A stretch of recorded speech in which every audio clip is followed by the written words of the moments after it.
Sampurasun, wilujeng enjing sadayana, dinten ieu urang bade diajar ngeunaan aksara gede. Praktengetan cara ngagunakeun aksara gede atawa aksara citak. Anu kahiji, aksara gede dipake dina judul karangan. Contona nyaeta Si Kancil Pinter, Budak Bager, Kuya jeung Monyet. Ayeuna anu kadua dina awal kalimah. Contona Indonesia leuweungna ngan kari saeutik. Dina hiji mangsa Raja Moro kaleuweung. Kaayaan gunung-gunungna geus balulistir.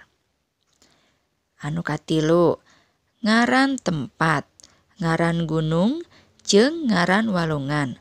Contona Bandung, Jakarta, Cimahi, Gunung Ciremay, Walungan Citanduy, Situ Cileunca. 4. Ngaran jelema. Contona Salim, Ahmad, Halimah, Diki, Ribka. 5. Singgetan. Conto DPR, SD, MI, SMU, Puskesmas, Hansip, jeung sajabana. Anu kagenep sebutan atawa panggilan. Conto Mang Karim, Bi Inah, Neng Tuti, Jang Husen, Kang Sule, jeung sajabana. Mung sakitu pangajaran dina dinten ieu.